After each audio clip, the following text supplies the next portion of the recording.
The number of deaths in the country from COVID-19, they're still unacceptably high, but they are not an apocalypse or a catastrophe, right? And yet, we catastrophize this thing, especially in the media, especially in the medical community. Now, this is where people are going to really hate me, because a lot of the people who follow this channel across our platforms are medical people. Ask yourself deep down, are we misunderstanding the basics of absolute risk? Why is it that we are willing to risk our lives getting in a car every day with a vastly higher chance of dying, but we're willing to absolutely go batshit crazy, apocalypse crazy, for a virus that probably kills, if the mortality figures, if you actually have the number of infected people like they do in Germany, it's like 0.5%, right? So it's much worse than a regular flu, but it's still, in an absolute sense, a tiny risk. Can I be really frank for a second? We always talk about how American healthcare has the worst outcomes for the most money. Why is that? Is it because we don't have good doctors? Nope. Is it because we don't have good nurses? Nope. Is it because we don't have good technology? Nope. Look at the outcomes in, say, Europe or the rest of the developed world and see how much better they are. And then wonder, why is that? If you're being honest, it's not because they have better healthcare. It's not because they have better access to healthcare. It's because they do less healthcare. It's because they are forced to ration healthcare, as we do in this country, but it's different. They're forced to ration healthcare, which means they're forced to ration something that doesn't often work, that makes people worse. And it sucks money from the parts of spending or of our economy that actually would help people. Job development, education, food security, stopping the cycle of physical and sexual and mental abuse.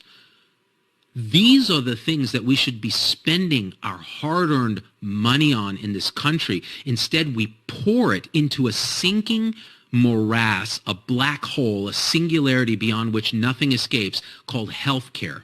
And now COVID comes along. So what do? We weaponize our healthcare system even more to fight this threat, which, if you look at it in the grand statistics of death in this country, it is a blip. Stay away from healthcare if you want to live a long and healthy life. Work on your diet and your nutrition and your mental health and your connections. Sleep more, walk more, connect more. We live in an insane world where the answers are staring at us. No one can talk about them. Why? Because it's $3.2 trillion on the conservative end that stands to be sloshed around. And when you have that many vested interests, I'm talking about pharmaceuticals, I'm talking about pharmacy benefit managers, I'm talking about big health systems, I'm talking about specialty care, I'm talking about primary care. Everybody has their livelihood invested in this broken-ass system, and they don't want it to change, and yet they're suffering moral injury. Why? Because they know, deep down, we know we're not doing good.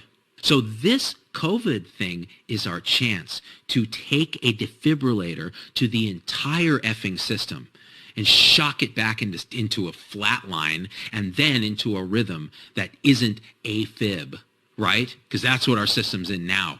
Rapid, irregularly irregular atrial fibrillation with no hope of cardioversion without a dramatic event. It's time we started looking at what is a rational response. There are rational responses. Social distancing, the things we've done, they are rational in this short run. But we need an exit strategy, continue to work on the other stuff, continue to science the crap out of this disease so that we can treat it better, continue to understand that we cause harm in the hospital. I would say actually more often than we help. I'm going to go on record and say that until we get it right, which means we got to elevate our quality science to an art, and we have to listen to people who know what they're talking about when it comes to this. This is not the world-ending catastrophe that the media loves to make it seem like it is, because it keeps the media is doing a killing in this, you guys. And all the talking heads are crushing the game right now.